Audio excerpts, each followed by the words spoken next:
আজকের এই ভিডিওটি কালকে তোমাদের কস্ট এন্ড ট্যাক্স এর এক্সামিনেশনের সব থেকে ইম্পর্টেন্ট হতে চলেছে। এখানে 9 আর 10 আমাদের কম্পালসারি সামস আসবে, অর্থাৎ আমরা যত সময় বাঁচাতে পারবো সেটাই কিন্তু আমার কাজে লাগতে চলেছে। আমি মজিদ সরকার, আর আজকের এই ভিডিওটি কালকে তোমাদের কস্ট এন্ড ট্যাক্স এর এক্সামিনেশনের সব থেকে ইম্পর্টেন্ট হতে চলেছে। কারণ আমরা যদি সঠিক সময়ের মধ্যে সঠিক স্ট্র্যাটেজি ফলো না করে আমরা অঙ্কগুলো করি, তাহলে কিন্তু সঠিকভাবে টাইমের মধ্যে শেষ করা কিন্তু ভেরি ডিফিকাল্ট হতে চলেছে। আর দ্বিতীয় কথা, আমাদের কোশ্চেনের প্যাটার্ন কেমন হতে চলেছে, কোশ্চেন কোন চ্যাপ্টার থেকে কি কোশ্চেন আসবে, থিওরিটা কত আসবে, কোথায় থিওরি আসবে এবং কোথায় আমাদের সামস কম্পালসারি করতে হবে, সবকিছু নিয়ে আমরা আজকে ডিসকাস করব। তো সবার আগে যেটা বলবো, অ্যাকাউন্টস এর আমাদের যে স্ট্র্যাটেজি ছিল, কস্ট অ্যান্ড ট্যাক্স এর স্ট্র্যাটেজি কিন্তু ইজ ফুললি ডিফারেন্ট। কারণ আমাদের কস্ট অ্যান্ড ট্যাক্স এর question pattern, cost and tax এর সিলেবাস কিন্তু ফুললি ডিফারেন্ট। তো সবার আগে আমরা দেখি তোমাদের যে ডাউটস গুলো ছিল সেই কোশ্চেন গুলো কি কি, যে আমাদের কস্ট অ্যান্ড ট্যাক্স এর কোশ্চেন প্যাটার্ন কেমন হতে চলেছে।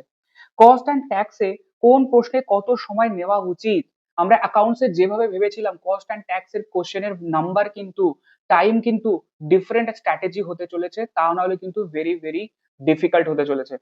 চলো, প্রশ্নপত্র হাতে পাওয়ার পর সবার আগে কি করা উচিত, কি করলে আমাদের কস্ট অ্যান্ড ট্যাক্স এর এক্সাম সময়ের মধ্যে শেষ করতে পারবো।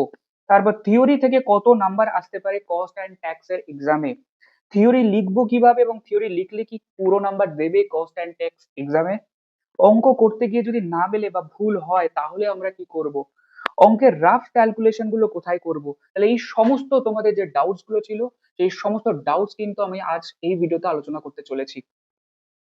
তো সবার আগে বলি, আমাদের যে কস্ট অ্যান্ড ট্যাক্স এর কোশ্চেন প্যাটার্ন কেমন হবে। আমাদের ওয়েস্ট বেঙ্গল বোর্ড যে মডেল কোশ্চেন পেপার পাবলিশ করেছে, সেই মডেল কোশ্চেন পেপার অনুযায়ী আমাদের যে পুরো কোশ্চেন পেপারটা হতে চলেছে সেগুলো ফুললি ডিসকাশন করব। কোথায় কোন চ্যাপ্টার থেকে কোশ্চেন আসবে, কত নাম্বারে আসবে, থিওরি আসবে না সামস আসবে, সবকিছু অ্যানালিসিস করব। তাহলে চলো, আমাদের কোশ্চেন প্যাটার্নের তিনটে সেকশন হতে চলেছে, 2 মার্কসের, 3 মার্কসের এবং 5 মার্কসের। সবার আগে আমাদের 2 মার্কসের যে সেকশনটা রয়েছে সেটা 1 থেকে 4 নাম্বার কোশ্চেন অব্দি, এখানে সমস্ত 2 মার্কসের কোশ্চেন আসতে চলেছে।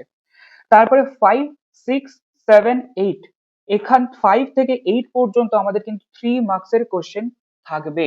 আর তারপরে 9, 10 and 11 এই তিনটেতে আমাদের থাকবে 5 মার্কসের কোশ্চেন, রাইট।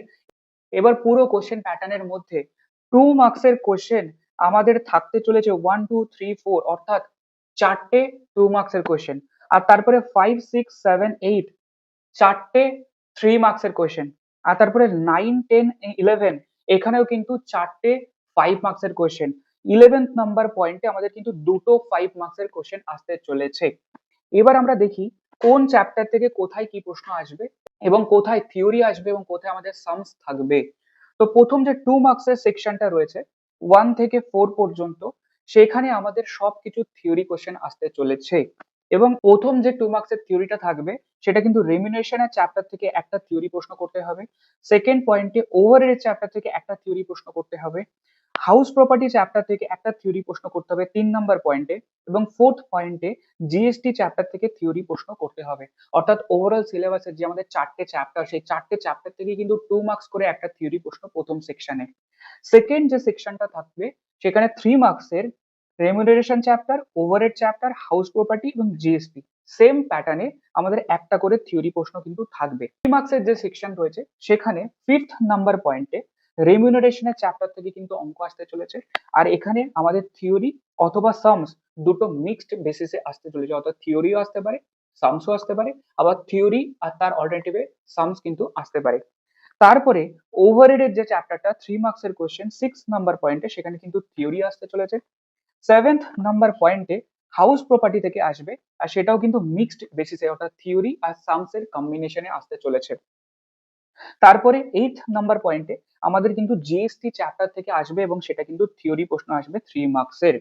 আর এরপরে শুরু হচ্ছে আমাদের সব থেকে বড় সেকশন, 5 মার্কসের সেকশন, যেখানে 9 আর 10 আমাদের কম্পালসারি সামস আসবে, অর্থাৎ এখানে আমাদের সামস করতে হবে। 9th নাম্বার পয়েন্টে রিমিউনারেশনের চ্যাপ্টার থেকে 5 মার্কসের একটা প্রশ্ন গ্যারান্টেড করতে হবে। 10th নাম্বার পয়েন্টে ওভারহেডের চ্যাপ্টার থেকে একটা গ্যারান্টেড কম্পালসারি সামস কিন্তু করতে হবে। এরপর আমাদের 11th নাম্বার পয়েন্টে হাউস প্রপার্টি চ্যাপ্টার থেকে কিন্তু আমাদের দুখানা 5 মার্কসের কোশ্চেন করতে হবে, 4টে 5 মার্কসের কোশ্চেন থাকবে। আর এখানে কিন্তু থিওরি আর সামস মিক্সড বেসিসে থাকতে পারে, আবার কখনো কখনো 4টেই কিন্তু আমাদের সামসও দিতে পারে। তাই 11th নাম্বার পয়েন্টটা আমি বলবো হাউস প্রপার্টি চ্যাপ্টারের জন্য তুমি কিন্তু অঙ্কগুলো খুব ভালোভাবে করে যাও আর থিওরিও পড়ে যাও। সম্ভাবনা থিওরি আর সামস এর মিক্সড বেসিসে থাকবে, অর্থাৎ দুটো থিওরি দুটো সামস। আবার কিন্তু অঙ্ক আর থিওরি কিন্তু কম্বিনেশন হিসাবে কখনো কখনো অঙ্ক বেশি দিয়ে দিল, থিওরি হয়তো একটা দিয়ে দিল। তাই কিন্তু আমাদের এই চ্যাপ্টার থেকে থিওরিও পড়ে যেতে হবে, সামসও পড়ে যেতে হবে। এবার পুরো কোশ্চেন প্যাটার্নের মধ্যে টোটাল 24টা প্রশ্ন থাকবে, 24 নাম্বার অফ কোশ্চেন্স। তার মধ্যে আমাদের 12 নাম্বার অফ কোশ্চেন্স অ্যাটেন্ড করতে হচ্ছে। 4টে 2 মার্কসের কোশ্চেন, 4টে 3 মার্কসের কোশ্চেন এবং 4টে 5 মার্কসের কোশ্চেন কিন্তু করতে হবে। এর পরের প্রশ্ন, কস্ট অ্যান্ড ট্যাক্সের এক্সামিনেশনে কোন প্রশ্নে কত সময় নেওয়া উচিত? আমাদের টোটাল যে টাইম অ্যালটেড 120 মিনিটস, তার মধ্যে 20 মিনিটস আমরা সরিয়ে রাখছি বিভিন্ন কাজের জন্য। এরপর যে 100 মিনিটস এর এফেক্টিভ টাইম আমাদের থাকছে, সেই 100 মিনিটসকে যদি 40 নাম্বার দিয়ে ভাগ করি, তাহলে এক একটা মার্ক কোশ্চেনের জন্য আমাদের কিন্তু 2.5 মিনিটস অ্যালটেড। তাহলে আমরা বলতে পারি 5 মার্কসের কোশ্চেনের জন্য 40 মিনিটস আমাদের সময় নেওয়া উচিত, তার থেকে 1 মিনিটও বেশি নয়। 3 মার্কসের জন্য 7 মিনিটস এবং 2 মার্কসের জন্য 5 মিনিটস কিন্তু আইডিয়াল টাইম। এটা কিন্তু maximum time you can take, অর্থাৎ এই কোশ্চেনের গুলোর জন্য ম্যাক্সিমাম তুমি কিন্তু আইডিয়াল এই টাইমটা অ্যালট করা। এরপর সব থেকে বড় প্রশ্ন, যে প্রশ্নপত্র হাতে পাওয়ার পর আমরা কি করব বা কি করা উচিত, এই জায়গাটাই তোমার পুরো সব থেকে ইম্পর্টেন্ট। কারণ এই পোর্শনটা যদি তুমি 100% ভালোভাবে স্ট্র্যাটেজি ফলো করতে পারো, তবে কিন্তু ভালোভাবে পুরো কস্ট অ্যান্ড ট্যাক্সের এক্সামিনেশনটা কমপ্লিট হবে। এইখানে কোশ্চেন পত্র, এইখানে প্রশ্নপত্র হাতে পাওয়ার পরেই একটা পেন্সিল হাতে একটা রবার হাতে, এবং তারপরে ফটাফট ফটাফট আমরা পরপর নিচ থেকে ওপরের দিকে সমস্ত কোশ্চেন গুলো একবার করে মার্ক করে নেব, যে কোন কোন প্রশ্ন একদম গ্যারান্টেড আমার করার মধ্যে এসছে, কোন কোন থিওরি একদম পড়ার মধ্যে এসছে, এবং আমরা মার্ক করে নেব যে কোন কোন পয়েন্ট থেকে কোন কোশ্চেনটা আমরা অ্যাটেন্ড করতে চলেছি। এরপর সব থেকে বড় প্রশ্ন, কি করলে কস্ট অ্যান্ড ট্যাক্স এক্সামিনেশন সময়ের মধ্যে শেষ হবে এবং খুব ভালোভাবে এক্সামটা দিতে পারবো? তাহলে দেখো, আমাদের টোটাল যা কোশ্চেন প্যাটার্ন, তার মধ্যে থেকে আমি বলবো প্রথম যে 2 মার্কসের থিওরি সেকশন রয়েছে, যেখানে শুধুমাত্র থিওরি কোশ্চেন আসতে চলেছে।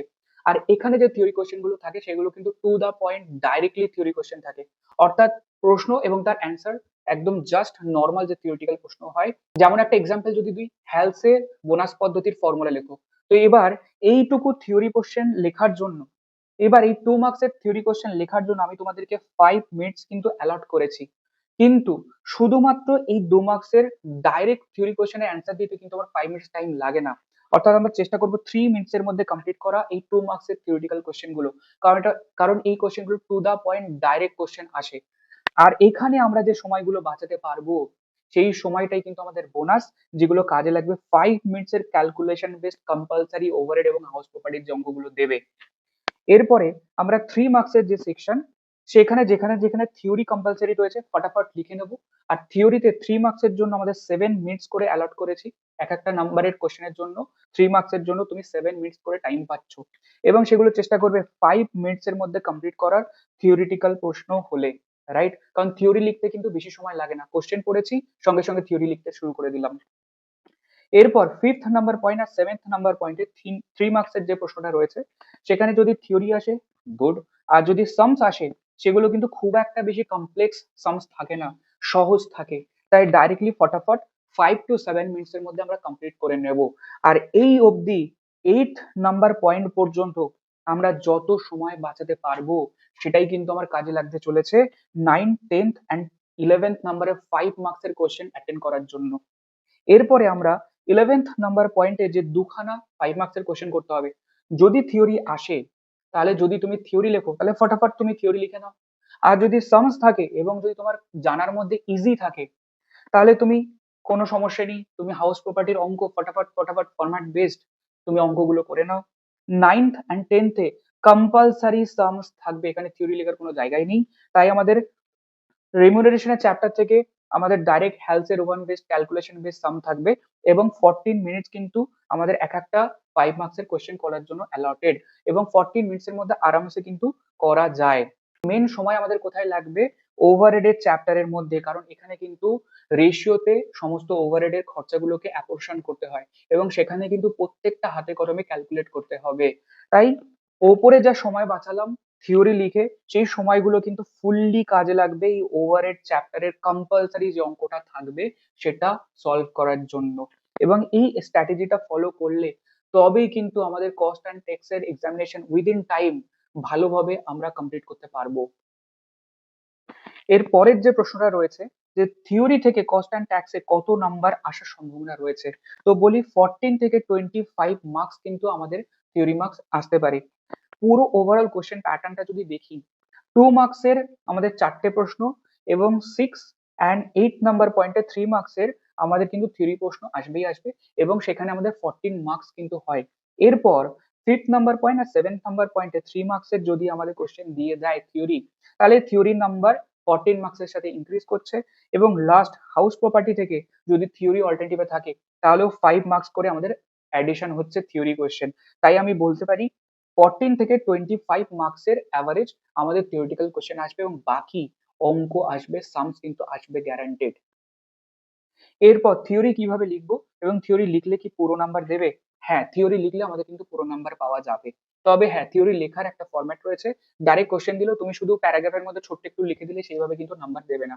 আমাদের মাথায় রাখতে হবে যাই আমাদের থিওরিটিক্যাল প্রশ্ন দিক না কেন, প্রথমে একটু ইন্ট্রোডাকশন টাইপের কিছু একটা লিখতে হবে এবং সেখানে পারলে তুমি ডেফিনেশন টাইপের কিছু দিতে পারো এবং তারপরে পয়েন্ট করে করে আমাদের কোশ্চেনটা লিখতে হবে সুন্দরভাবে প্রেজেন্ট করে এবং লাস্টে কিছু কনক্লুশন অথবা উদাহরণ থাকলে, এক্সাম্পলস থাকলে কিছু অ্যাটেন্ড করে দিতে পারো এবং তবেই কিন্তু একটা ভালো থিওরি অ্যান্সার হবে এবং ফুল মার্কস তুমি পাবে।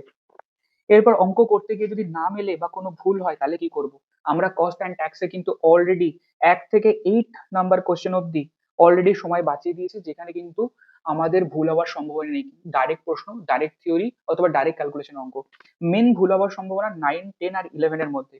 এবং এখানে যদি আমাদের কোথাও আটকায়, ক্যালকুলেশন যদি ভুল হয়, তার জন্য কিন্তু অলরেডি আগে আমরা সময় বাঁচিয়ে রেখেছি। আর সেই সময়টাই আমাকে এখানে হেল্প করবে 5 নাম্বারের কোশ্চেনের মধ্যে ক্যালকুলেশনে যদি ভুল হয় সেগুলোকে অ্যাডজাস্ট করার জন্য। আর এরপর অঙ্কের রাফ ক্যালকুলেশন গুলো আমরা কোথায় করব? দেখো, অঙ্কের মধ্যে আমরা যেখানে অ্যান্সার লিখছি তার নিচে ওয়ার্কিং নোটস গুলো করব এবং তার পাশে আমরা এখানে পেন্সিল দিয়ে আমরা কিন্তু ওয়ার্কিংস গুলো করতে থাকবো। কারণ আমরা যদি পেন্সিল দিয়ে করি তাহলে কিন্তু রবার দিয়ে মুছে ওইখানে আবার কিন্তু আমরা রাফ ক্যালকুলেশন করতে পারবো এবং লাস্টে যদি আমাদের কাছে সময় থাকে রবার দিয়ে কিন্তু সমস্ত ক্যালকুলেশন গুলো রাফ করে দিতে পারবো, যাতে পুরো কোশ্চেন পেপারটা নিট অ্যান্ড ক্লিন থাকে। তাহলে ওভারঅল এই স্ট্র্যাটেজি গুলো যদি আমরা ফলো করি তবেই কিন্তু আমাদের কস্ট অ্যান্ড ট্যাক্সের এক্সামিনেশন খুব ভালোভাবে টাইমের মধ্যে কমপ্লিট হবে। তাই তাহলে সবার শেষে একটাই কথা বলতে চাই, কালকে তোমাদের কস্ট অ্যান্ড ট্যাক্সের এক্সামিনেশন খুব খুব ভালো হতে চলেছে, and all the very best.